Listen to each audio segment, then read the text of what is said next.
वसुधा कितनी खुददार है ये आपको इस अपडेट के बाद डेफिनेटली पता चलेगा। आप में से कुछ लोगों ने इस बात को पहले से ही गेस कर लिया था and yes you are right. Vasudha property papers ले तो ली है लेकिन आखिर उसका क्या करेगी? आपको बताएंगे आज के इस खास रिपोर्ट में।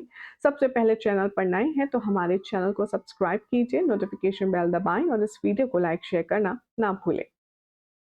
टीवी सीरियल वसुधा में अभी चल रहा है प्रॉपर्टी को लेकर के बहुत बड़ा बवाल, जहां पर देव से रिक्वेस्ट कर रही है वसुधा कि वो अपने नाम की अपने हिस्से की प्रॉपर्टी अपनी मां चंदिका से मांगे। तो देव ऐसा हरगिज नहीं करना चाहता क्योंकि देव जानता है कि फैमिली बॉन्डिंग क्या होती है और अगर उसने ऐसा किया तो चंदिका से उसका बॉन्ड और भी ज्यादा खराब हो जाएगा, जो वसु से शादी करके पहले ही तहस नहस हो चुका है। वसुधा देव पर दबाव डाल रही है क्योंकि वसुधा जानकर के देव के दिल में अपने लिए नफरत पैदा करना चाहती है। इसीलिए वसुधा वो सारे काम कर रही है जो कभी ओरिजिनल में वो नहीं करेगी या करना पसंद नहीं करेगी। वसुधा देव को जानकर के हर्ट कर रही है और उसके परिवार वालों के साथ जबरदस्त पंगे ले रही है ताकि देव ये समझ पाए कि उसकी चॉइस गलत थी। वसुधा को हमसफर बनाना उसका सबसे गलत फैसला था।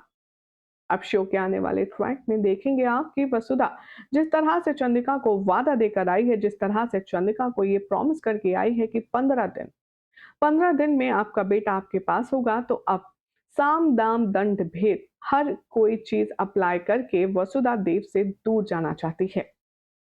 शो के आने वाले एपिसोड में अब जब चंदिका के आगे घुटने टेकेगा देव, उससे हाथ जोड़कर रिक्वेस्ट करेगा और कहेगा, मासा, मैंने आपसे आज तक अपने लिए कभी कुछ नहीं मांगा। आज मैं आपसे अपनी प्रॉपर्टी का हिस्सा मांगना चाहता हूँ। भाई देव की बात सुनकर चंदेगा तो क्या, घर में मौजूद हर किसी की दिमाग की बत्तियां जल जाएंगी। सब सोचेंगे कि देव ऐसा कैसे कह सकता है, क्योंकि देव तो इस घर में सबसे आइडियल बेटा है। चंद्रिका ज्यादा ना उफ करेगी ना बट, और वो देव के हाथ में उसके प्रॉपर्टी के शेयर्स थमा देगी। उन प्रॉपर्टी पेपर्स को ले जाकर के देव दहलीज पर रख देगा और वसु के सामने दो ऑप्शन रखेगा। वो कहेगा, अगर तुम्हें पेपर्स चाहिए तो तुम्हें सिर्फ पेपर्स मिलेंगे और अगर तुम मुझे चाहती हो तो तुम्हें पेपर्स नहीं मिलेंगे, मैं और मेरा परिवार मिलेगा। यानी कि पेपर्स दहलीज के बाहर है और हम दहलीज के अंदर। फैसला तुम्हें करना है कि तुम किसको चुनोगी।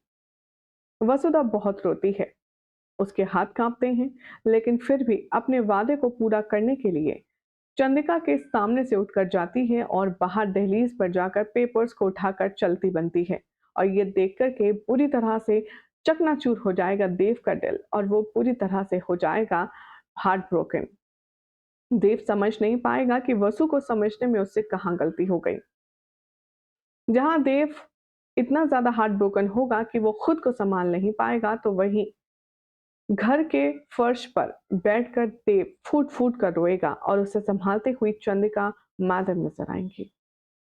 अपने बेटे से नजदीकी बढ़ाने के लिए जिस तरह की हरकत अब चंद्रिका ने की है, जब उसका पता चलेगा देव को, तो जरा सोचिए देव क्या हश्र करेगा चंद्रिका का। लेकिन फिलहाल तो चंद्रिका बहुत ही ज्यादा अच्छी माँ बन रही है, देव का ख्याल रख रही है, ना सिर्फ बल्कि उसे हील करने की कोशिश भी करती हुई नजर आएगी। अब यहाँ पर वसुधा बहुत ज्यादा टेंशन में होगी। वो सोचेगी कि उसे किसी भी कीमत पर देव सर का दिल नहीं तोड़ना था। इतने में चंद्रिका का फरमान आएगा कि वो उससे मिलना चाहती है। फाइनली वसुधा और चंद्रिका का आमना सामना होगा, जहां पर वसु वो सारे प्रॉपर्टी ले पेपर्स लेकर के पहुंची होगी जो देव ने उसे दिए हैं। चंद्रिका खुश होकर के कहेगी कि रख लो, ये तुम्हारे काम आएंगे। वसुधा कहती है कि नहीं, मुझे आपके पैसे रुपए प्रॉपर्टी में कोई दिलचस्पी नहीं है। ये कागज आप रखिए या देव सर को दे दीजिएगा। मुझे इन पैसों की, इस प्रॉपर्टी की और इन सब चीजों की कोई जरूरत नहीं है। मेरा प्यार देव सर के साथ है और उनका मेरे साथ है। बस इससे ज्यादा मुझे कुछ भी नहीं चाहिए। अब यहाँ पर देव बहुत ही ज्यादा परेशान होगा कि वसु कहाँ जाएगी, कैसे रहेगी, वगैरह वगैरह। लेकिन अब यहाँ पर वसुधा चंद्रिका को ये फाइनली रिलैक्स करवा देगी कि मैं एक गंदी लड़की हूँ, ये मैंने उनके दिमाग में डाल दिया है, तो अब आप टेंशन मत लीजिए। जो भी कुछ होगा देव सर मेरे लिए कहेंगे, आपसे कोई कुछ नहीं कहेगा। अब भाई ये बात सुनकर के बहुत ही ज़्यादा हैरान रह जाती है वसुधा, हक्की-बक्की रह जाती है चंद्रिका का रिएक्शन देखकर। अब शो के आने वाले एपिसोड में आप सब देखेंगे कि जो चंद्रिका है, वो अब देव को बहुत ही ज़्यादा साइलेंटली ऑब्ज़र्व करेगी। वसु के जाने से हर तरह से देव की पर्सनैलिटी में चेंज आएँगे। किसी से बात नहीं करेगा, खाना नहीं खाएगा, हँसेगा नहीं, बोलेगा नहीं। उसके बाद वसुधा को क्या ढूँढने की कोशिश करेगी चंद्रिका, देखना होगा काफ़ी ख़ास। फिलहाल तो चैनल सब्सक्राइब करें, नोटिफ़िकेशन बेल दबाएँ और ऐसी अमेज़िंग अपडेट के लिए देखते रहिए सीरियल सियापा और आप सभी को a very happy new year in advance.